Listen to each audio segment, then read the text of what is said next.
Terima kasih pemirsa, Anda kembali menyaksikan Zona Bisnis dan saat ini kami akan kembali berdialog. Pak, tadi kalau sudah menyampaikan bagaimana pergerakan bursa kripto yang menguat. Nah, prospeknya Pak ke depannya kalau memang ada optimisme Donald Trump akan terpilih kembali, seperti apa untuk bursa kripto? Akan terus menguat atau mungkin akan ada fluktuatifnya ke depannya?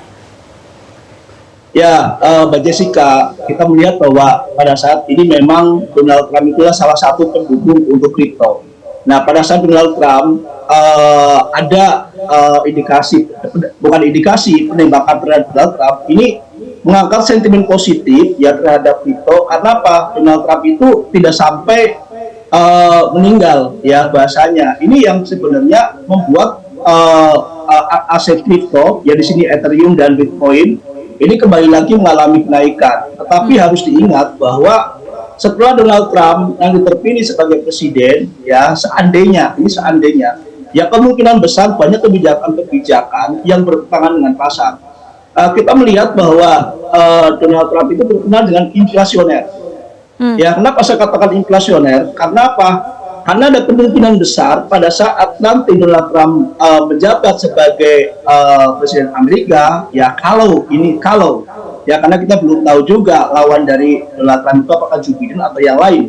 Ini kemungkinan besar akan terjadi perang dagang tahap ketiga ya dengan Tiongkok. Tiongkok sampai saat ini sedang mengalami permasalahan ekonomi. Kemudian dihajar lagi dengan perang dagang. Ini akan membuat harga-harga akan naik tinggi dan terjadi inflasi. Nah, pada saat terjadi inflasi, Bank Sentral Amerika kemungkinan besar di tahun 2025 ini akan mempertahankan suku bunga tinggi. Bisa saja menaikkan suku bunga. Ini yang sebenarnya ditakutkan oleh pasar. Ya, memang ada orang yang mengatakan bahwa Donald Trump pasti akan menang. Ya, nah, kenapa? Kalau seandainya Donald Trump menang pun juga Donald Trump itu adalah teman dari Presiden Rusia. Kemungkinan besar pada saat Donald Trump terpilih, ya kemungkinan perang Rusia-Ukraina akan terhenti. Tapi harus diingat bahwa Donald Trump itulah pro-Israel.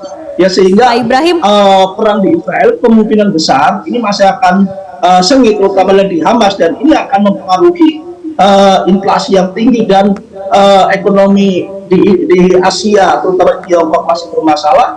Ya sehingga ada kemungkinan besar Bank Sentral Amerika ini masih akan mempertahankan suku bunga tinggi di tahun 2025. Ada kemungkinan besar di tahun 2025 Bank Sentral Amerika Serikat, The Fed ini masih akan menerapkan suku bunga yang tinggi. Pak, terakhir pertanyaan kami, Pak, ini singkat saja karena durasi kita terbatas. Ini kan artinya akan ada dampaknya terhadap Indonesia sebagai salah satu emerging market di Asia. Nah, bagaimana nanti investor, apakah akan yakin untuk masuk ke pasar Asia, terutama emerging market, mengingat kalau ada potensi Donald Trump ini terpilih akan ada tarif-tarif yang diterapkan? Ya, kemungkinan pasar emerging market masih akan ramai. Bisa saja investor-investor ini akan memilih saham-saham mana yang mereka bisa mendapatkan cuan.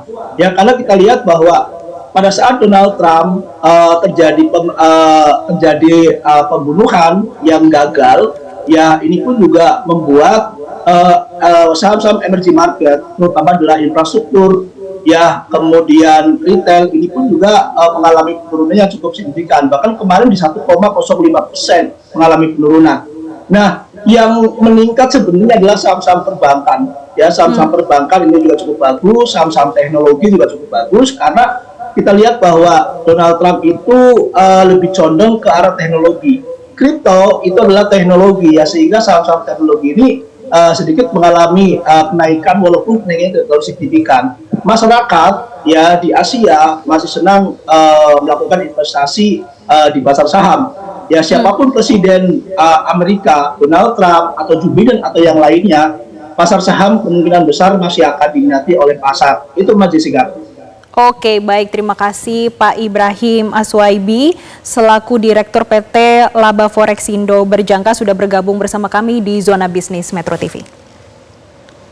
Ya, pemirsa, informasi tadi sekaligus menutup perjumpaan kita dalam Zona Bisnis. Jangan lupa saksikan kembali Zona Bisnis besok pada pukul 10.05 waktu Indonesia Barat. Terima kasih dan sampai jumpa.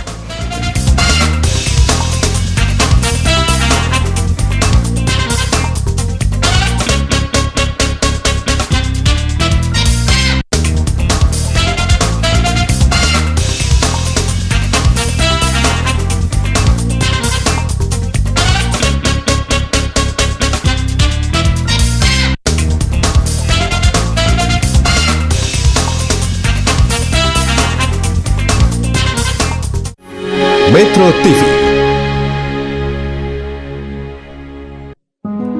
Kita dilahirkan di negeri ini dan kita Jelajahi cara baru mendapatkan informasi. Download Metro TV Extend sekarang.